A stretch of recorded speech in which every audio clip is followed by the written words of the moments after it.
ఇంట్లో ఉన్న బంగారాన్ని విడిపించి ఆ రోజు ఆన్లైన్ రేటుకే మేము కొంటాం. Sharma gold company. నమస్తే, వెల్కమ్ టు సుమన్ టీవీ. నేను గిరిజ. ఇవాళ మనతో పాటు ప్రముఖ జ్యోతిష్య వాస్తు పండితులు, జ్యోతిష్య శిక్షణ నిపుణులు, లలితాదేవి ఉపాసకులు బ్రహ్మశ్రీ నానాజీ పట్నాయక్ గురువుగారు ఉన్నారు. వారితో మాట్లాడిద్దాం. గురువుగారు నమస్కారం. శ్రీమాత్రే నమః. గురువుగారు, అవిఘ్నాలన్నీ తొలగిపోవటానికి ముందుగా మనం వినాయకుడిని పూజిస్తాం. విద్యాబుద్ధులకి కూడా వినాయకుడిని పూజిస్తే మనకు సద్బుద్ధి ప్రాప్తిస్తుంది అని అంటారు. మరి అలాంటి వినాయకుడిని సంకష్టహర చతుర్థి రోజు ఏ విధంగా పూజిస్తే మనకు ఫలితాలు దక్కుతాయి అంటారు గురువుగారు? ఒక్కొక్క సంకష్టహర చతుర్థికి ఒక్కొక్క ప్రత్యేకత ఉంటుంది, గుర్తుపెట్టుకోండి. ఈసారి చేసేటువంటి సంకష్టహర చతుర్థి మనకి 18వ తేదీ వస్తుంది కాబట్టి ఈసారి చేసేది భూ వివాదాలు ఏవైనా ఉంటే అవి తొలగుతాయమ్మా. ఎందుకంటే ఆ రోజు ఉన్నటువంటి రవిచంద్రులు, ముఖ్యంగా రవి ధనస్సులో ఉంటే చంద్రుడు కర్కాటక రాశిలో ఉంటున్నాడు. ఆ చంద్రుడు కర్కాటక రాశిలో ఉండి కుజుడికి నీచభంగ రాజ్యోగాన్ని ఇస్తున్నాడు. అంటే ఆ రోజు సంకష్టహర చతుర్థితో పాటు నీచభంగ రాజ్యోగం కూడా ఆ 2 రోజులు ఉంటుంది. అందుకని ఎవరైనా కానీ గణపతిని, వారాహి అమ్మవారిని పూజ చేసుకున్నట్లయితే ఖచ్చితంగా, అంటే ఎవరు భూ వివాదాలు ఉన్నటువంటి వారు, లేదా కొంతమందికి చూడండి ఆకస్మికంగా కొన్ని నష్టాలు జరుగుతున్నాయండి ఈ మధ్య. అన్నీ ఆ సడన్ ఖర్చులు, సడన్ నష్టాలు జరుగుతున్నాయి. కొంతమంది అంటుంటారు సరే, అబ్బా అసలు తెల్లవారు లేస్తే ఏదో ఖర్చు వస్తుందండి అంటుంటారు. లేదా ఆకస్మికంగా నష్టాలు చాలా జరుగుతున్నాయండి ఈ మధ్య అంటుంటారు. అంటే కొంతమంది ఏదో ఇంట్లో ఏదో సడన్గా పోతుంది, ఒక సమయం ఏదో రిపేర్ వస్తుంది, కార్ కావచ్చు, ఇంట్లో ఏసీ కావచ్చు, సడన్గా ఖర్చు వస్తూ ఉంటాయి. ఇటువంటి ఆకస్మిక సంఘటనలు ఏవైతే ఉంటాయో అవి మీకు తొలగిపోవడం జరుగుతుంది ఈ సంకష్టహర చతుర్థి చేసుకున్నప్పుడు ముఖ్యంగా. అయితే మీరు ఇందాక అన్నట్టుగా ముఖ్యంగా ఆటంకాలు మనకేంటంటే, ఇంతమంది దేవీ దేవతల్లో ఒక్కొక్క దేవతకి ఒక్కొక్క పోర్ట్ఫోలియో ఇవ్వడం జరిగింది. ఆనందాన్ని ఇచ్చేవాడు అంటారు గణపతి. అంటే అతన్ని మనం పూజించినట్లయితే ఆయన ఇచ్చేది మొట్టమొదటిగా ఆనందం. ఎందుకు ఆనందము అంటే ఆటంకం పోతే ఆనందమేగా, కాబట్టి అలా. అయితే ఈసారి గణపతి పూజ చేసేటప్పుడు ప్రత్యేకంగా ఎర్రటి వస్త్రము కానీ గ్రీన్ కలర్ వస్త్రం కానీ కట్టుకొని చేయండి.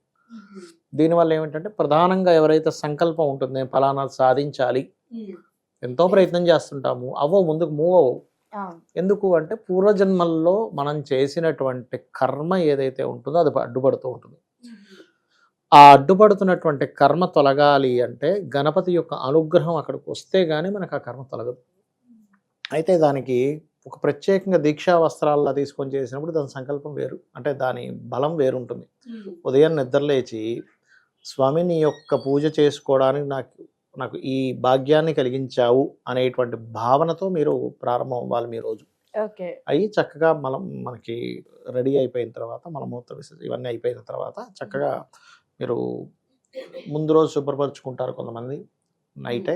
లేనట్లయితే ముందు రోజు చేసినటువంటి పూజకి సంబంధించిన క్లియర్గా తీసుకొని అంతా మీరు స్టార్ట్ చేసి, ప్రత్యేకంగా సంకష్టహర చతుర్థి నాడు పూజ చేసేటప్పుడు మధ్యాహ్నం పూట కూడా ఒకసారి పూజ చేయాలి గణపతికి. ఎప్పుడు కూడా గుర్తుపెట్టుకోండి, మధ్యాహ్నం అంటే ప్రత్యేకంగా ఏదైనా ఇబ్బందులు ఉన్నటువంటి వారు ఉదయం పూజ చేసి మళ్ళీ మధ్యాహ్నం ఒకసారి ఏదైనా స్తోత్రం చదివి హారతి ఇచ్చి కూడా చేసినట్లయితే, ఇంకా వీలైతే సాయంత్రం కూడా 3 పూటలు కనుక చేయగలిగితే సంకష్టహర చతుర్థి నాడు బాగుంటుంది. కానీ అందరికీ కుదరదుగా, ఆఫీస్ ఉంటుంది, బిజినెస్ ఉంటే అప్పుడు ఏం చేయాలి అంటే, ఉదయం పూజ చేస్తాము, మధ్యాహ్నము సాయంత్రము మనసులో అయినా సరే మానసికంగా అయినా పూజ చేసినట్టుగా భావిస్తూ కనీసం మనసులో గణపతిని తలుచుకున్నా కూడా ఖచ్చితంగా మీకు ఉండేటువంటి ఆటంకములు తొలగుతాయి. ఇందులో ప్రత్యేకంగా కొన్ని గండాలు తొలగించేటువంటి యోగం ఏర్పడుతుంది ఆ రోజు, ఏది నీచభంగ రాజయోగం వల్ల. సో గండాలు కూడా ఖచ్చితంగా తొలగుతాయి, అందులో ఎటువంటి సందేహం లేదు. అయితే ఈ చంద్ర మంగళం అంటే చంద్రుడు కుజుడు కలిసి ఉన్నారు ప్రత్యేకంగా. ఈ చంద్రకుజులు కలిసి ఉన్నప్పుడు ఈ చతుర్థి వచ్చిన రోజు ప్రత్యేకంగా ఒక్కొక్క లగ్నం వారు కొన్ని జాగ్రత్తలు తీసుకోవాలమ్మా. మంచి ఉంటుంది, చెడు ఉంటుంది. ఇప్పుడు మేషలగ్నం ఉందనుకోండి, వాళ్ళకి భూయోగాలు ఇస్తాడు, కానీ వ్యాపార సంబంధించిన విషయాలు జాగ్రత్తగా ఉండాలి.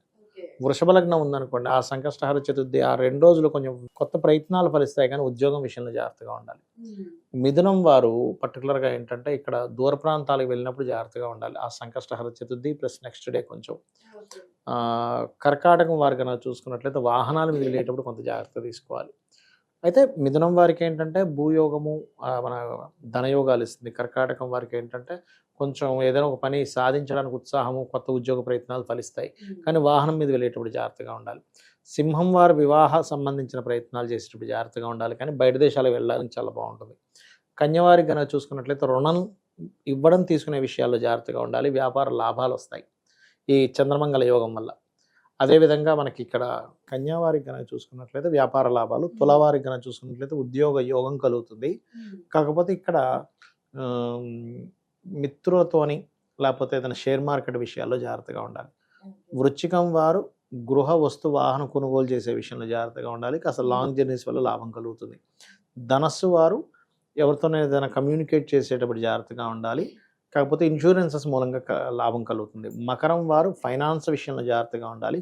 వివాహ ప్రయత్నాలు అదేవిధంగా పార్ట్నర్స్ ద్వారా కొంతవరకు వీళ్ళకి సపోర్ట్ లభిస్తుంది. కుంభం వారు సెల్ఫ్గా వాళ్ళు కొంత ఎక్కువ శ్రమ పడవలసి వస్తుంది, కాకపోతే అప్పులు లభిస్తాయి.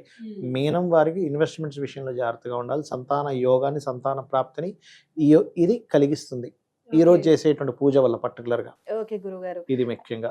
అయితే గురుగారు, ముఖ్యంగా ఆ వినాయకుడు పూజ అనుకుంటే ఆ మాట అనగానే ముందుగా గుర్తుకొచ్చేది విద్యార్థులు, అవునమ్మా, చదువు పరంగా. అవునమ్మా. సో విద్యార్థులు సంకష్టహార చతుర్థి రోజు వాళ్ళు చేసుకోదగిన ఏదైనా పరిహారం అంటే వాళ్ళకు చదువులో ఎలాంటి ఆటంకం కలగకుండా ఉండటానికి గురువు గారు?